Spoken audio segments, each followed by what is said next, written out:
comment on peut s'en servir avec nos élèves ou nos enfants.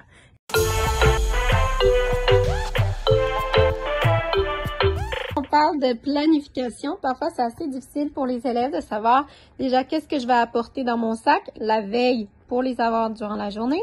C'est aussi difficile de comprendre, d'avoir une vision globale sur toutes les heures qu'on se lève jusqu'à ce qu'on se couche. Qu'est-ce qu'on a le temps de faire? Donc, avec l'enfant, on peut aller le faire avec lui. Est-ce que je prends ma douche le matin ou est-ce que je la prends plutôt le soir? À quelle heure est-ce que je vais manger? Donc, je mange le midi.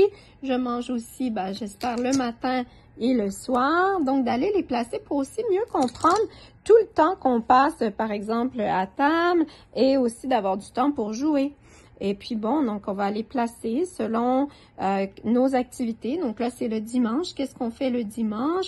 Est-ce que peut-être on a un cours de natation à 10 heures? Est-ce que peut-être on aime courir aussi? On va courir l'après-midi quand il fait moins chaud vers 5 heures. Est-ce que je vais faire mon sac aussi? Donc à quelle heure je le fais? Peut-être à 6 heures avant de prendre ma douche. Voilà. Donc là, j'ai pas encore mangé. J'ai mis 2 fois la douche. Voilà, donc la douche, c'est bon. On la prend peut-être juste une fois dans notre journée, à moins qu'on ait vraiment très chaud. Et on mange peut-être ici, voilà, à 7h30. Voilà, on peut avoir une vision globale, mais aussi pour comprendre quand est-ce que j'ai le temps de jouer. Donc, par exemple, peut-être que l'après-midi, c'est des jeux, s'il aime bien jouer une vidéo, ou faire de la musique, s'il aime bien. Donc, c'est d'avoir une vision globale un petit peu sur son emploi du temps. Quand est-ce qu'il peut voir des amis? Quand est-ce qu'il va aller se coucher? Donc, à quelle heure il se lève? Peut-être que le matin, il se lève toujours à 6 heures. Peut-être qu'il se couche à 9 heures. Donc, c'est de le faire selon l'enfant. Et on fait son emploi du temps. Et puis, on va les placer. Donc, par exemple, là, ici, il y a du français. Ça veut dire qu'il va falloir qu'il prévoit dans son sac d'avoir le matériel pour le français. Il y a aussi des maths. Il commence sa journée en maths. Il va avoir de l'histoire, de la géo. Il va à la bibliothèque. Il a une période d'études. Alors, peut-être qu'il a des questions. Et puis, voilà. Et il y avait un cours de français. Donc, il y a 2 cours de français qui se suivent.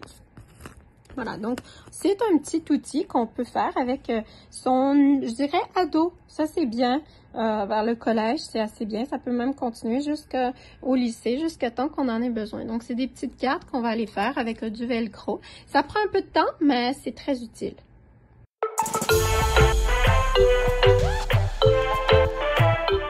Alors ici, pour concrétiser, pour mieux comprendre, alors ça peut être à la base déjà des fractions, parce que là on a des nombres décimaux, quand on a 1 euro, une moitié d'euro avec 50 centimes, donc là je parle en euros, mais on pourrait l'avoir avec des dollars, bien sûr, avec différentes selon le pays où on est.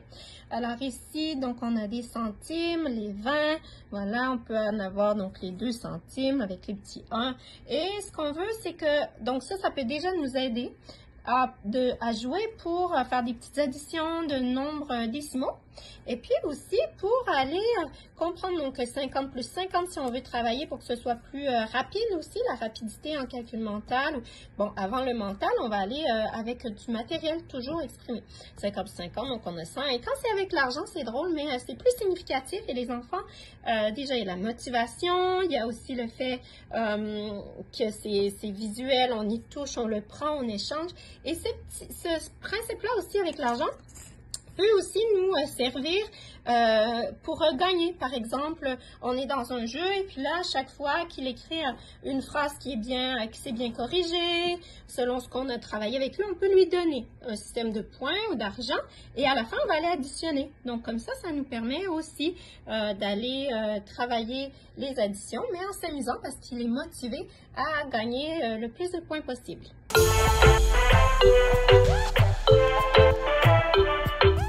Comment on peut gérer? Déjà, on peut avoir une petite carte en tant que parent parce que des fois, on ne sait plus quoi dire.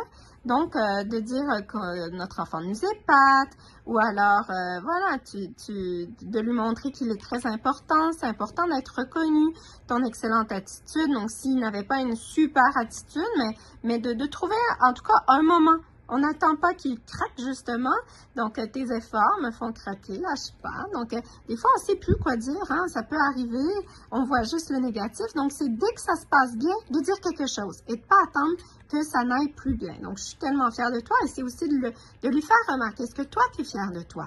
Ça, c'est bon aussi pour développer toute sa métacognition, de voir un petit peu une rétroaction sur comment il s'est comporté et d'essayer de lui faire remarquer quand il fait des bonnes choses.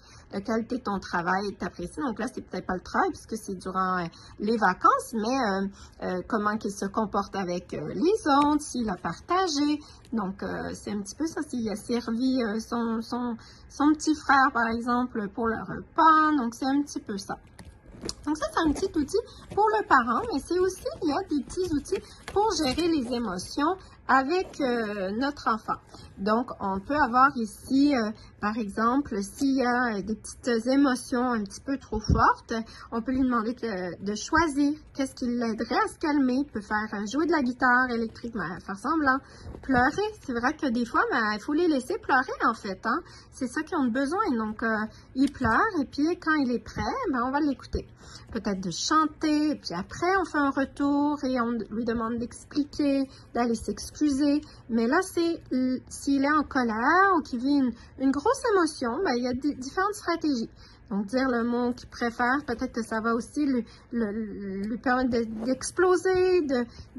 C'est important aussi qu'il puisse s'exprimer et dire... de l'exprimer de la manière qu'il a besoin, hein. Des fois, sauter, voilà, ça peut arriver, et il va faire le petit singe.